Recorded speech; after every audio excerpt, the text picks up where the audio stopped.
मेरे सभी प्यारे विद्यार्थियों, आप सभी को वाईफाई क्लासेस यूट्यूब चैनल में पुनः स्वागत है। ये जो क्लास है, ये टेक्निकल इलेक्ट्रिशियन थ्योरी की क्लास है, जो कि इससे पहले मैं 3 क्लास आपको दे चुका हूँ। जो लड़के JVVNL लाइनमैन की तैयारी कर रहे हैं, रेलवे JEE की तैयारी कर रहे हैं, या DMRC में कभी अगर वैकेंसी आती तो उसके लिए भी ये हेल्पफुल होगी। तो इस क्लास को आगे बढ़ने से पहले मैं आपको बता देता हूँ कि हमने पिछली क्लास में इंडक्टेंस यानी कि प्रेरकत्व के बारे में पढ़ा था। इंडक्टेंस किसको बोलते हैं? प्रेरकत्व को बोलते हैं। इसके बारे में पढ़ा था। ये जो प्रेरकत्व होता है, इसका जो थ्योरेटिकल मैटर था वो मैंने करा दिया था। कुछ टॉपिक जो बाकी बचे हुए हैं उनके बारे में हम डिस्कस कर लेते हैं, फिर इसके बाद मैं आपको क्वेश्चन सीरीज कराऊंगा, वो ज़रूर देखें, जिससे कि आपको इंडक्टेंस से रिलेटेड जो भी क्वेश्चन रहते हैं वो क्लियरली जो एग्ज़ाम में पूछे जाते हैं वो मैंने बहुत ही अच्छे ढंग से आपको रिप्रेजेंट करूँगा। उसको टेंशन लेने की ज़रूरत नहीं है। तो इंडक्टेंस जो होता है उसमें हमने पढ़ा था कि इंडक्टेंस यानी कि प्रेरकत्व जो है वो क्या करता है। एक समीकरण दिया था मैंने आपको, V बराबर L di/dt, यानी कि किसी पदार्थ का वह गुण जो धारा के मान में परिवर्तन का क्या करे, विरोध करे, क्या कहलाता है? प्रेरकत्व कहलाता है। इसकी इकाई जो है वो हेनरी होती है। क्या होती है? हेनरी। तो धारा के मान में परिवर्तन जो समय के साथ इधर दिख रहा है आपको, DI यानी कि धारा के मान में परिवर्तन, DT यानी कि समय के मान में परिवर्तन, L होता है प्रेरकत्व और V होता है विभव। जब हम इसकी वेव फॉर्म देखते हैं तो वोल्टेज का ऐसे बनता है, ऐसे ही करंट का बनता है। तो जो शक्ति होगी उस शक्ति का फॉर्मूला होता है P बराबर VI कॉस फाई। इस कॉस फाई के बारे में मेरे को आपको पढ़ाना है, उसके बाद मैं आपको क्वेश्चन सीरीज कराऊंगा। कॉस फाई किसे कहा जाता है? कॉस फाई हम अंग्रेजी में बोलते हैं इसको पावर फैक्टर, अंग्रेजी में बोलते हैं पावर फैक्टर, और इसी को हिंदी में बोला जाता है शक्ति गुणांक। क्या बोला जाता है? शक्ति गुणांक। अब ये होता क्या है? शक्ति गुणांक जो है, पावर फैक्टर, ये रिप्रेजेंट करता है कि कोई भी लोड जो है, वो लोड प्रतिरोध लोड है, प्रेरकत्व लोड है, संधारित्र लोड है। 3 तरह के लोड होते हैं, R, L, C। तो उसके जो वैल्यू होगी R की, L की, C की, उससे किसका मान प्रभावित होगा? Cos phi. कॉस फाई किसको बोलते हैं? शक्ति गुणांक को। और शक्ति गुणांक का मान क्या होता है? 0 से 1 के बीच। शक्ति गुणांक का मान कितना होता है? 0 से 1 के बीच होता है। अब अगर आपको पूछा जाता है कि शक्ति गुणांक किसे बोलते हैं, तो अगर आप नॉर्मली बोलो तो शक्ति गुणांक हम बोल सकते हैं R और Z, यानी कि प्रतिरोध और प्रतिबाधा का जो अनुपात होता है वो क्या कहलाता है? शक्ति गुणांक कहलाता है। प्रतिरोध और प्रतिबाधा का अनुपात। अभी आपने प्रतिबाधा पढ़ा नहीं है, वो मैं बता देता हूँ क्या रहता है प्रतिबाधा। प्रतिबाधा बोलते हैं हम, नेक्स्ट स्लाइड लेते हैं। प्रतिबाधा, प्रतिबाधा बोलते हैं जेड से रिप्रेजेंट करते हैं, और अंग्रेजी में प्रतिबाधा को बोलते हैं इम्पीडेंस। क्या बोलते हैं? इम्पीडेंस। तो मैंने आपको अभी 3 तरह के लोड बताए थे। एक होता है लोड बोले तो भार, R, L, C।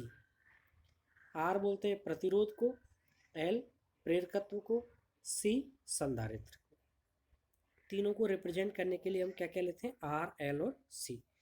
इम्पीडेंस का प्रतीक होता है Z। इम्पीडेंस की इकाई होती है ओम। इम्पीडेंस को निकालने का फॉर्मूला होता है Z बराबर √R² plus XL minus XC का स्क्वायर। अब आप बोलोगे कि अब XL और XC कहाँ से आ गया? XL बोलते हैं प्रेरणिक प्रतिबाधा, प्रेरणिक प्रतिबाधा, और इसी को अंग्रेजी में बोला जाता है इंडक्टिव रिएक्टेंस। इसका फॉर्मूला होता है XL बराबर 2πfL। F यहाँ पे आवृत्ति है और L प्रेरकत्व है, और सी किसको बोलते हैं? इसको बोलते हैं, ये प्रेरणिक प्रतिघात है, ये वाला प्रेरणिक प्रतिघात है।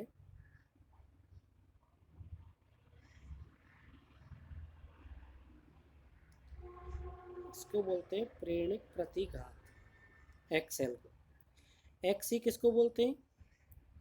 धारितीय प्रतिघात, इसको अंग्रेजी में बोला जाता है कैपेसिटिव रिएक्टेंस। इसका फॉर्मूला होता है 1/2 पाई एफ सी। एफ यहाँ पे आवृत्ति है, सी कैपेसिटेंस का मान है। एक्सएल की भी इकाई ओम होती है और एक्स सी की भी इकाई ओम होती है। इंडक्टेंस की इकाई हेनरी होती है, कैपेसिटेंस की इकाई फैराड होती है।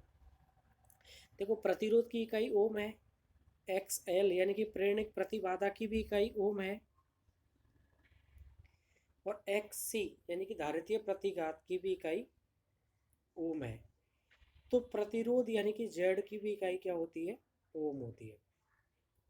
प्रतिबाधा निकालने का फॉर्मूला पता होना चाहिए, जेड बराबर √R² plus XL minus XC का स्क्वायर। अभी हम पिछली स्लाइड पे चलते हैं। तो मैंने इसमें क्या बताया था, शक्ति गुणांक जो है वो प्रतिरोध और प्रतिबाधा दोनों का क्या होता है? अनुपात होता है। इसका मान क्या होता है? 0 और 1 के बीच। अब शक्ति गुणांक यहाँ मैंने रखा है, और इससे किसकी समीकरण बन गई? शक्ति की। शक्ति बोले तो P बराबर VI cos फाई। V यहाँ पे विभव है, I धारा है, और cos फाई शक्ति गुणांक है। अब शक्ति गुणांक जो है इसका एक और समीकरण होता है।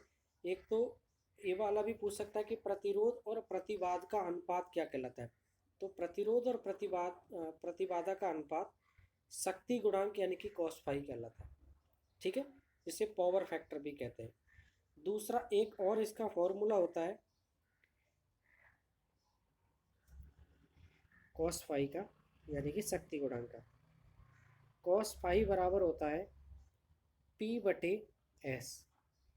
P बोलते हैं वास्तविक शक्ति को। P किसको बोलते हैं? वास्तविक शक्ति को। और S बोलते हैं आभासी शक्ति को, आभासी शक्ति।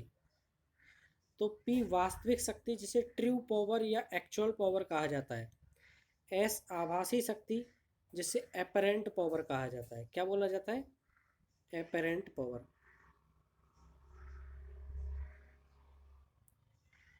देखिए वास्तविक शक्ति P का फॉर्मूला लिखा था मैंने। P बराबर क्या होता है? P बराबर होता है VI cos फाई, और आभासी शक्ति S बराबर होता है VI। तो देखिए P का मान रखेंगे VI cos फाई, S का मान रखेंगे VI। VI से VI कट जाएगा, क्या आएगा? cos phi. तो हम बोल सकते हैं वास्तविक शक्ति और आभासी शक्ति का अनुपात भी क्या कहलाता है? शक्ति गुणांक।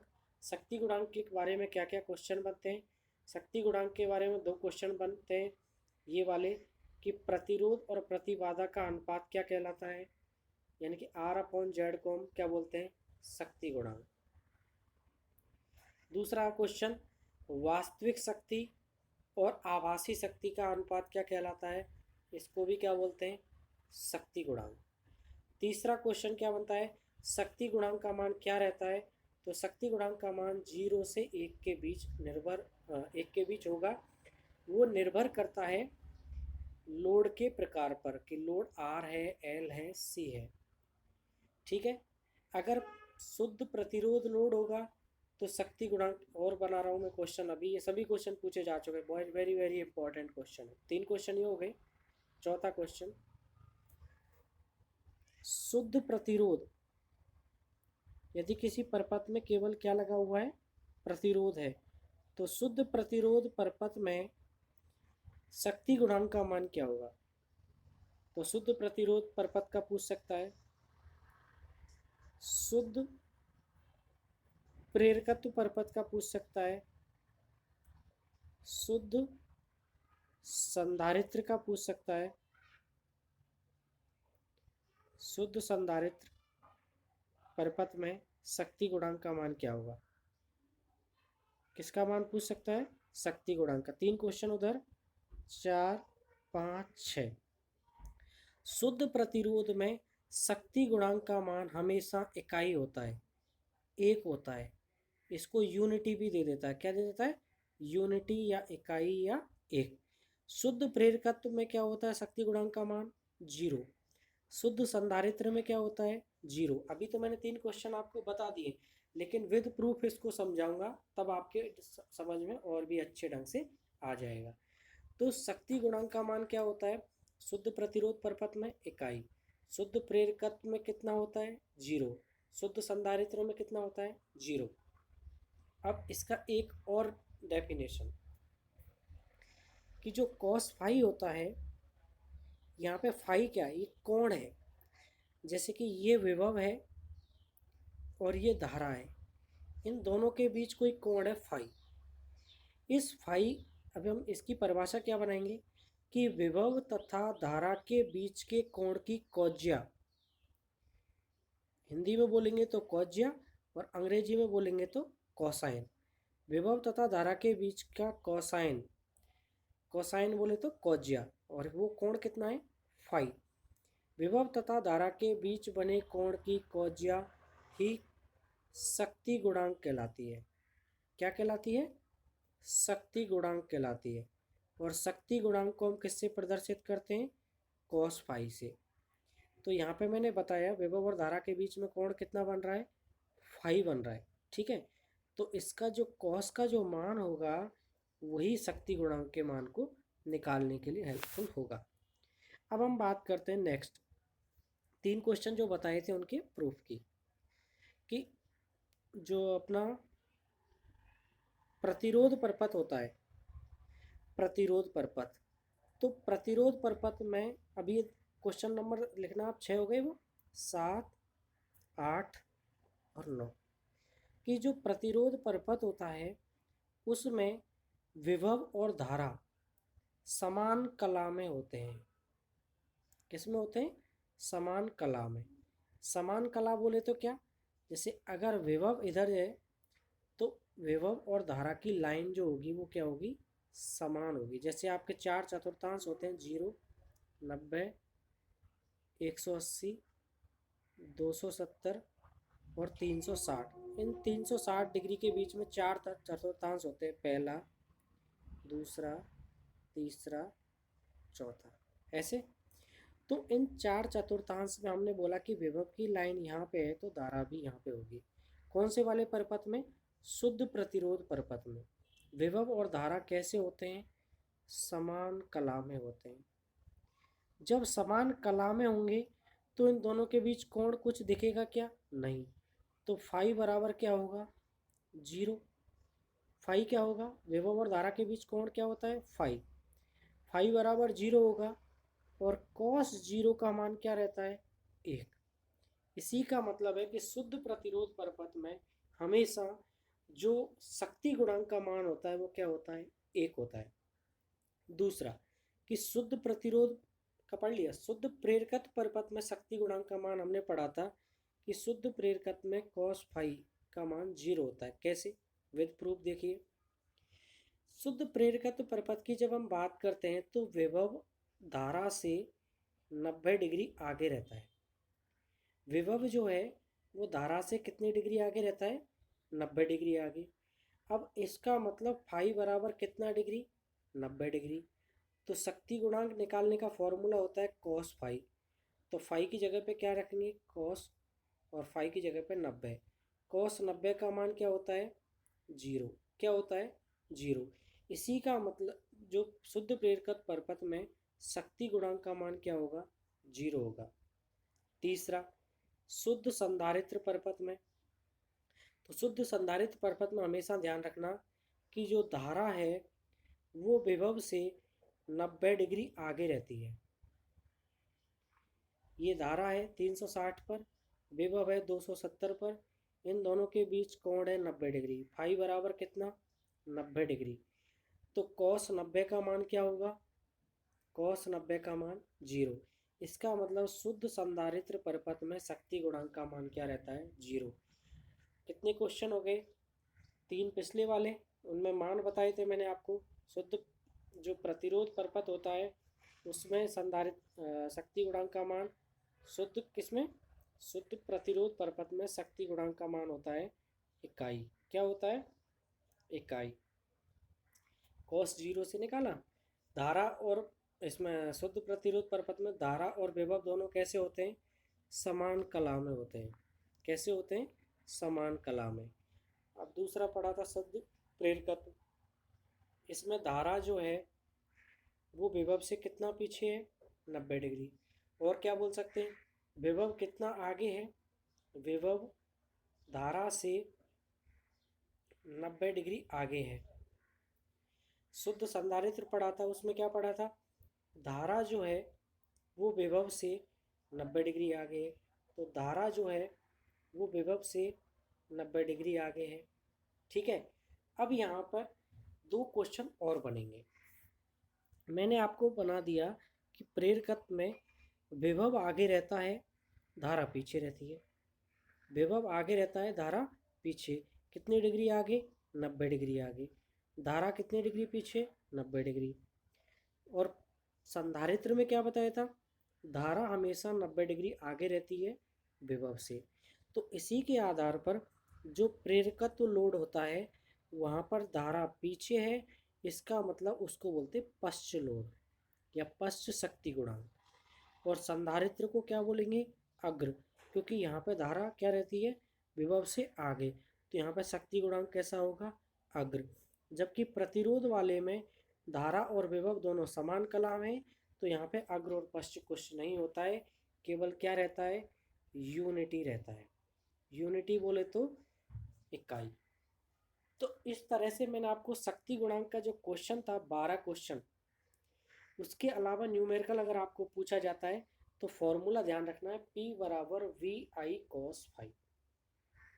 अब मैं आपको क्वेश्चन सीरीज कराऊंगा जो क्वेश्चन पहले एग्जाम में पूछे जा चुके हैं, वो बहुत ही इंपॉर्टेंट है। ये टॉपिक समझ में आ गया तो आप 100% उन क्वेश्चन को कर दोगे। चलिए नेक्स्ट स्लाइड लेते हैं और अपने क्वेश्चन स्टार्ट करते हैं। क्लास अगर आपको अच्छी लग रही हो तो प्लीज़ इसको लाइक ज़रूर करें भाई, और अपने साथियों को आप जोड़ सकते हो जिससे कि उनका भी जो टेक्निकल का जो मटेरियल है वो अच्छे से कवर हो सके। देखिए फर्स्ट क्वेश्चन, ये मैंने आपको नोट्स टाइप बना रखे हैं, शॉर्ट नोट्स, उसमें क्वेश्चन आंसर सब है। किसी पदार्थ का वह गुण जो धारा के मार्ग में परिवर्तन का विरोध करे उसे प्रेरकत्व कहा जाता है। पहली डेफिनेशन अगर आपको पूछ लिया जाए कि किसी पदार्थ का वह गुण जो धारा के मान में परिवर्तन का विरोध करे उसे क्या कहते हैं, तो उसे प्रेरकत्व बोला जाता है। इसका समीकरण क्या बताया था? L बराबर V DI बटे DT। V DI बटे DT। अब आगे दूसरा क्वेश्चन क्या कह रहा है? शुद्ध प्रेरकत्व परपथ में विभव व धारा के बीच कोण क्या होगा? अभी बताया था शुद्ध प्रेरकत्व परपथ में विभव जो है वो धारा से 90 डिग्री आगे रहता है। दोनों के बीच कोण कितना रहेगा? 90 डिग्री। अगला क्वेश्चन है शुद्ध प्रेरकत्व परपथ में शक्ति वे क्या होगा? तो P बराबर होता है, शक्ति निकालने का फॉर्मूला VI cos फाई। और cos 90 का मान क्या होगा? शुद्ध प्रेरकत्व की बात कर रहा है तो cos 90 का मान होता है 0। 0 का गुणा किसी भी चीज़ से करेंगे तो शक्ति क्या आ जाएगी? 0 आ जाएगी। इसका मतलब शुद्ध प्रेरकत्व परपथ में शक्ति वे क्या होगा? 0। ऐसे ही आपको ध्यान रखना है कि शुद्ध संधारित्र परपथ में भी शक्ति वे क्या होता है? 0 होता है। क्लियर? तो आगे नेक्स्ट क्वेश्चन पर चलते हैं। प्रेरकत्व का प्रतीक क्या है? तो प्रेरकत्व को यानी कि कुंडली का जो प्रेरकत्व है उसको इस तरह से प्रदर्शित किया जाता है। अगर परिवर्ती का पूछता है तो इस तरह से एक एरो का चिन्ह लगा देना है, वो होता है वेरिएबल। वेरिएबल बोले तो परिवर्ती, परिवर्ती प्रेरकत्व का। ठीक है, आगे चलो नेक्स्ट क्वेश्चन पर चलते हैं। इसको रफ कर देता हूँ।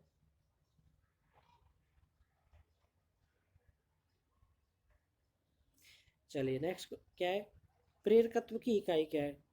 प्रेरकत्व की इकाई क्या है? तो प्रेरकत्व की इकाई मैंने पहले भी बताया था आपको, प्रेरकत्व की इकाई होती है हेनरी।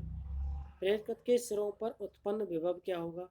अभी बताया था, V बराबर एल डी आई बटे डी टी। प्रेरकत्व के सिरों पर उत्पन्न विभव का मान क्या होता है? V बराबर एल डी आई बटे डी टी। कैसे उत्पन्न होता है वो लास्ट क्लास में भी बताया था कि यदि कोई कुंडली है, इसको किसी वोल्टेज सोर्स के साथ जोड़ा जाता है, इसमें धारा प्रवाहित होती है, धारा प्रवाहित होने के कारण इसमें क्या बनता है? फ्लक्स, यानी कि चुंबकीय क्षेत्र। और चुंबकीय क्षेत्र बनने के कारण इसमें ईएमएफ उत्पन्न होती है, जिसे लेंज के नियम के अनुसार ई बराबर -n d∅ बटे dt से ज्ञात करते हैं। क्लियर? सब कुछ अच्छे से समझ में आ रहा होगा। इमेज भी मैंने लेके आपको लास्ट क्लास में बताया था। अभी और भी आगे जैसे जैसे क्लास आएंगे अच्छे ढंग से मैं आपको टेक्निकल करा दूंगा, टेंशन लेने की ज़रूरत नहीं है। कहीं भी पढ़ा हो आपने, लेकिन रटने वाली चीज़ मैं कोई कराता नहीं हूँ, क्योंकि रटने वाली चीज़ से कुछ फ़ायदा होने वाला नहीं है। चलिए नेक्स्ट पॉइंट हम डिस्कस कर लेते हैं।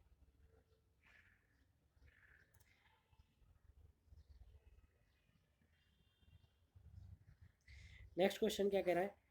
प्रेरकत्व में संग्रहित ऊर्जा का मान क्या होगा? कोई भी चीज़ ध्यान रखनी है। प्रेरकत्व क्या करता है? ऊर्जा को संग्रहित करता है। संधारित्र क्या करता है? संधारित्र आवेश यानी कि चार्ज को स्टोर करता है।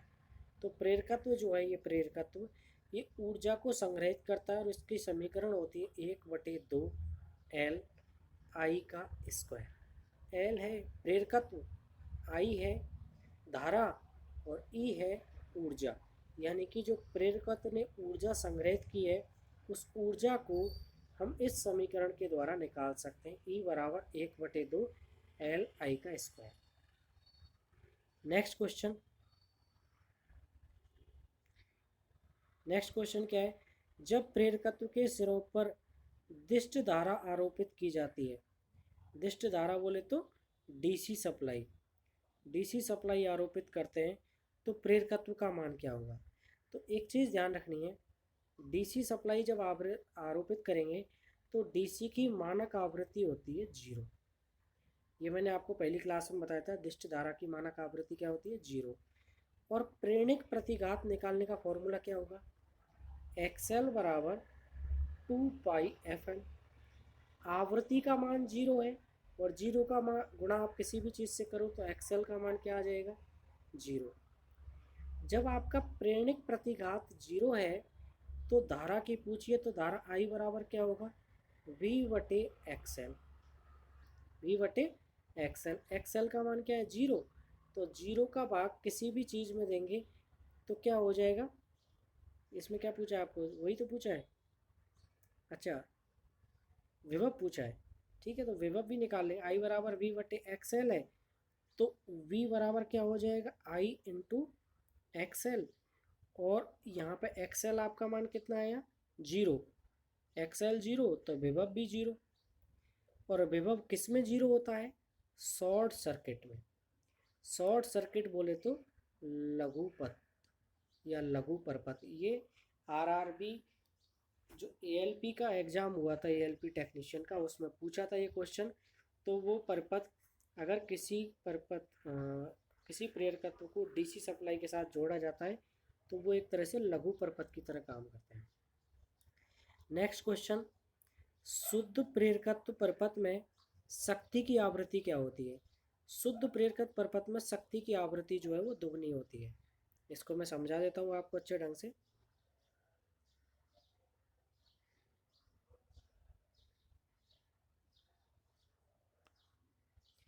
जैसे कि मैंने आपको बताया था, शुद्ध प्रेरकत्व में विभव जो है वो धारा से कितने आगे रहता है? 90। विभव 0 से स्टार्ट हुआ तो धारा बाद में स्टार्ट होगी 90 डिग्री। ये वेव फॉर्म हो गई विभव की, ये वाली हो गई धारा की।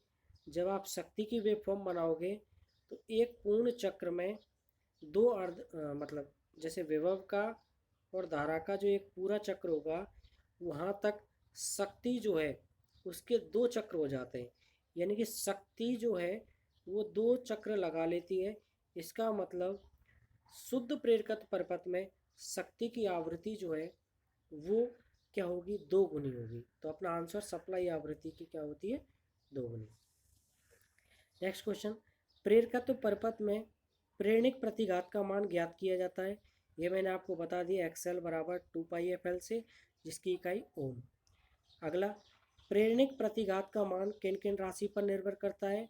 तो एक्सएल बराबर 2πfl है, 2πfl है। एक तो एफ पे निर्भर करेगा और एक एल पे निर्भर करेगा। नेक्स्ट क्वेश्चन नंबर 12, यदि किसी प्रेरकत्व के सिरों पर आरोपित विभव का मान बढ़ा दिया जाए तो प्रेरकत्व का मान क्या होगा। चलिए इसको अच्छे से मैं समझा देता हूँ आप लोगों को।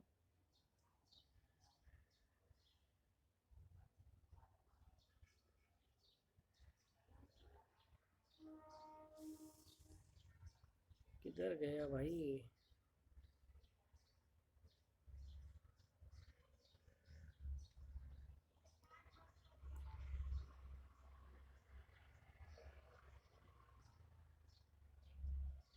इसका लास्ट क्वेश्चन बचा है, क्या कह रहा है, यदि किसी प्रेरकत्व के सिरों पर, यदि किसी प्रेरकत्व के सिरों पर आरोपित विभव का मान बढ़ा दिया जाए तो प्रेरकत्व का मान क्या होगा। किसका मान बढ़ाने की बोल रहा है, आरोपित विभव। तो V बराबर क्या होता है, I इंटू एक्सएल। ठीक है, I इंटू एक्सएल। तो हमें पूछा गया कि आरोपित विभव यानी कि इस वोल्टेज का मान बढ़ा देते हैं तो प्रेरकत्व का मान क्या होगा। तो विभव का मान बढ़ेगा तो एक्सएल बराबर होता है 2πfl। ये बढ़ेगा तो एक्सएल भी बढ़ेगा और एक्सएल बढ़ेगा तो एल भी बढ़ेगा, यानी कि प्रेरकत्व का मान क्या हो जाएगा, बढ़ जाएगा। ये इसका राइट आंसर है। चलिए नेक्स्ट क्वेश्चन पर चलते हैं।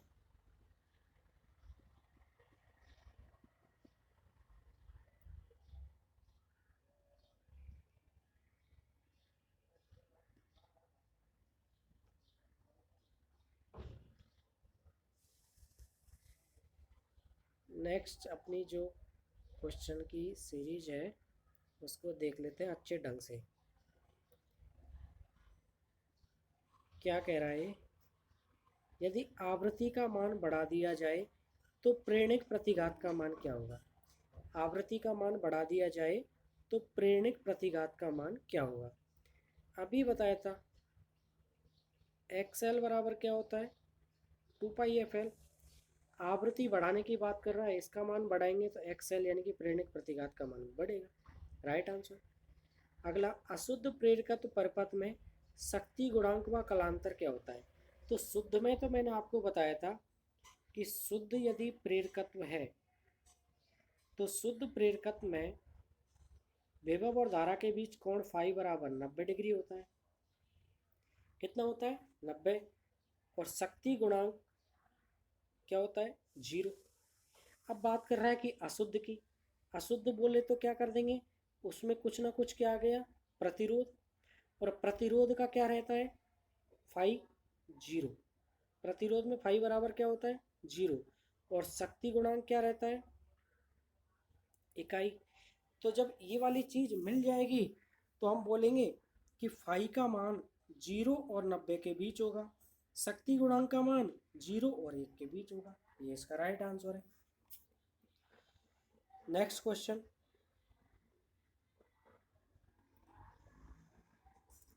प्रेरकत्व परपथ में विभव व धारा में कौन आगे रहता है। बताया था विभव जो है वो धारा से फाई कोण आगे रहती है।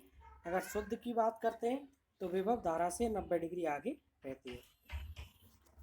एक है प्रेरकत्व का मान किसके समानुपाती होता है। तो एक समीकरण ध्यान रखनी है प्रेरकत्व निकालने का, एल बराबर म्यू एन स्क्वायर ए अपॉन एल।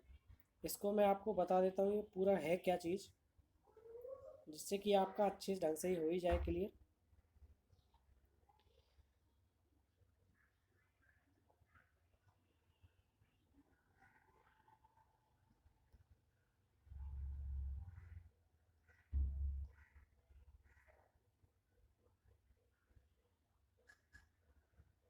देखिए हमें बोला गया है प्रेरकत्व का मान किसके समानुपाती होता है? तो इसका एक समीकरण होता है एल बराबर म्यू एन स्क्वायर ए अपॉन एल। एक कोई तार है और उसकी हमने कुंडली बना दी।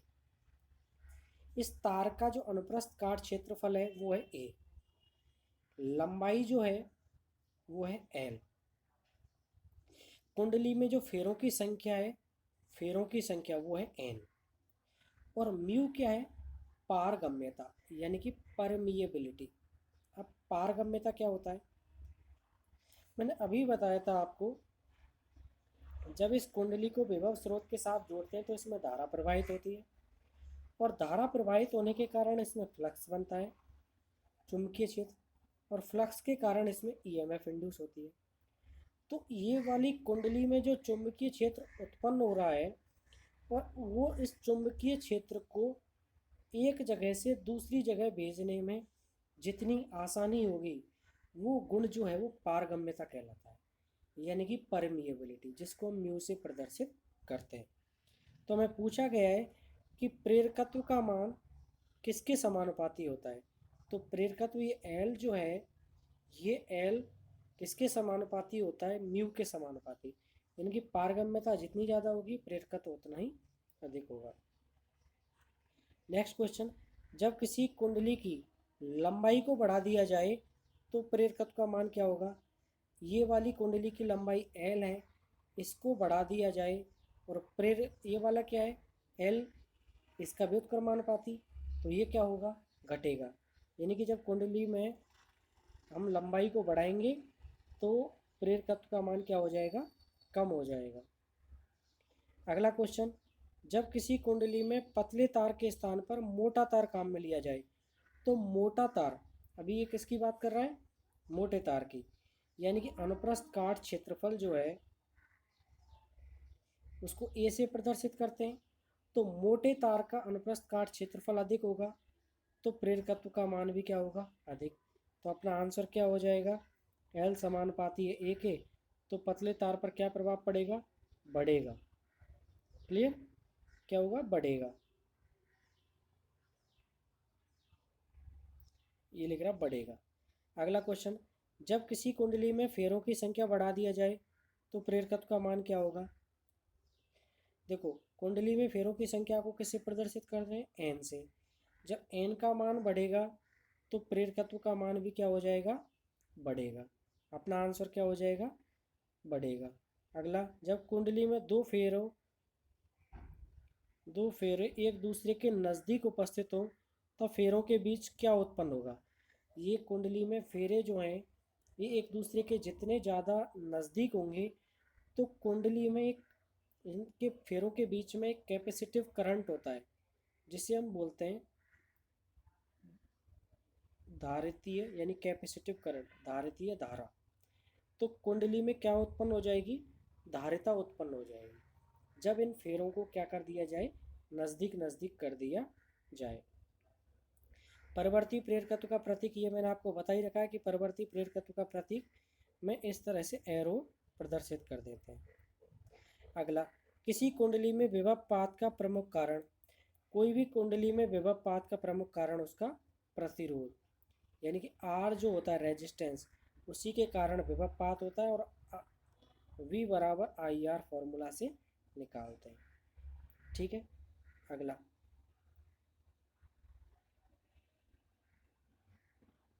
वह दर जिस पर एक प्रेरकत्व ऊर्जा को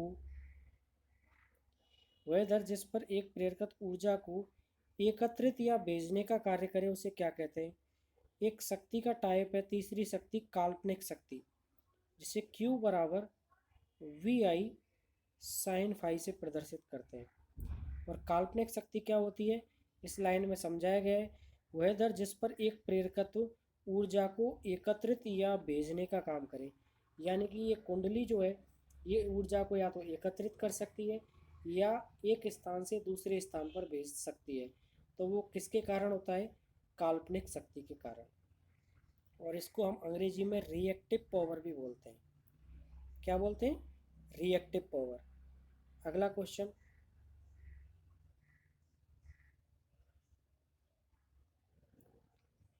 इंडक्टर का उपयोग कहाँ कहाँ किया जाता है?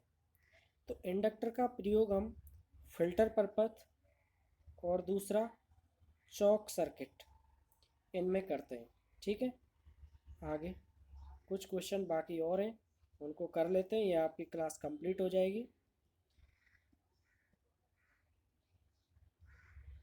नेक्स्ट क्वेश्चन क्या कह रहा है?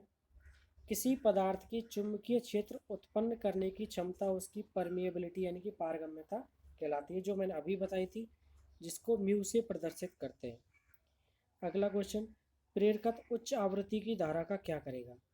यानी कि आवृत्ति यदि किसी की अधिक है तो उस धारा का क्या करेगा? देखो एक्सएल बराबर क्या होता है? 2πfl। आवृत्ति ज़्यादा है तो एक्सएल का मान भी ज़्यादा होगा। और आई बराबर क्या होता है? वी बटे एक्सएल। एक्सएल जब ज़्यादा है, ये धारा के क्या होगा? व्युत्क्रमानुपाती। तो धारा क्या होगी? कम। यानी कि हम बोल सकते हैं कि यदि किसी परपथ में जो प्रेरकत्व जुड़ा हुआ है उसमें आवृत्ति अधिक आरोपित की जाती है तो उसमें धारा का मान कम प्रवाहित होगा। धारा का मान क्या होगा? कम।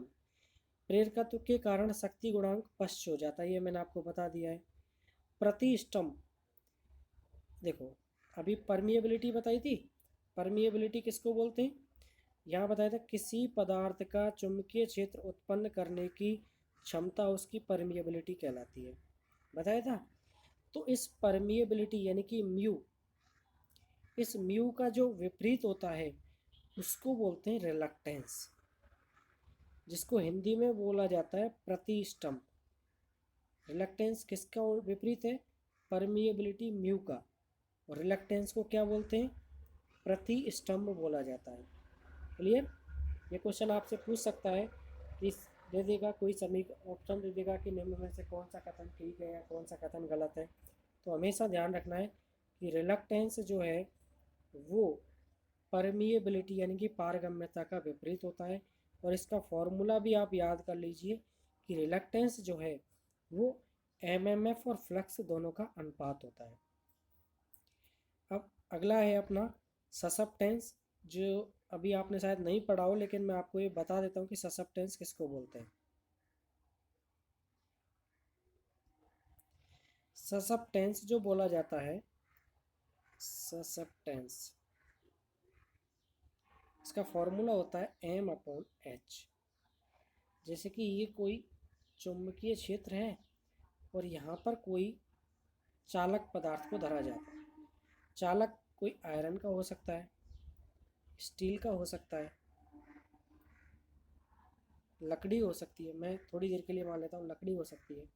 तो इन सभी में ये सेम चुंबकीय क्षेत्र में रखे हैं मैंने, कोई सेम चुंबकीय क्षेत्र में अलग अलग पदार्थ को हम रखेंगे तो उन सभी में समान चुंबकीय क्षेत्र तो उत्पन्न होगा नहीं, सभी में क्या होगा? अलग अलग। तो H होती है चुंबकीय क्षेत्र की तीव्रता और M होता है उत्पन्न चुंबकीय क्षेत्र। इन दोनों का जो अनुपात है वही क्या कहलाता है? ससेप्टेंस कहलाता है। यानी कि एक समान चुंबकीय क्षेत्र में यदि अलग अलग वस्तुओं को रखा जाता है और उनमें अलग अलग चुंबकीय क्षेत्र उत्पन्न हो तो इसका जो अनुपात होगा वो क्या कहलाएगा? ससेप्टेंस। यानी कि ये गुण क्या कहलाता है? ससेप्टेबिलिटी। अगला क्वेश्चन, किसी चुंबकीय पदार्थ में क्या होता है? विषम चुंबकीय पदार्थ में क्या होता है? अच्छा, ये गुण पूछा है कि विषम चुंबकीय जो पदार्थ होते हैं वो उनकी जो संवेदनशीलता होगी वो कभी भी ताप पर निर्भर नहीं करेगी। ये मैंने शॉर्ट क्वेश्चन बना दिया था आपको। देखो विषम चुंबकीय पदार्थ, विषम चुंबकीय पदार्थ क्या बोला है? विषम चुंबकीय पदार्थ जो है वो क्या होता है? तो संवेदनशीलता जो होगी वो उनकी कभी भी ताप पर निर्भर नहीं करेगी। ये सीधा सीधा क्वेश्चन पूछ लिया जाता है। अगला क्वेश्चन है, सर्वप्रथम विद्युत व चुंबकत्व के बीच का संबंध, यानी कि विद्युत और चुंबकत्व यानी कि मैग्नेटिक, इन दोनों के बीच में जो संबंध का जो प्रयोग किया था वो ऑरस्टेड ने किया था। इसका पूरा नाम है हेंस क्रिश्चियन ऑरस्टेड। तो इस तरह से ये आपकी क्लास जो कुछ टॉपिक बचा हुआ था वो मैंने आपको करा दिया है। और ऑब्जेक्टिव क्वेश्चन जो हैं वो उनको मैंने एक वन लाइनर क्वेश्चन की तरह बना के आपको नोट्स भी प्रोवाइड कर दिए हैं। इनकी जो PDF यदि चाहिए तो आप मेरे टेलीग्राम चैनल वाईफाई क्लासेस से डाउनलोड कर सकते हो। अगर आपको ये क्लास अच्छी लगी हो तो आप प्लीज़ इस वीडियो को शेयर करें और स्टूडेंट को जोड़ें, जिससे कि वो भी अपना टेक्निकल का जो मटेरियल है फ्री ऑफ कॉस्ट अच्छे ढंग से कवर कर सकें। तो इस वीडियो को हम आज यहीं पे कंप्लीट करते हैं। आज के लिए आपका क्लास देखने के लिए बहुत बहुत धन्यवाद।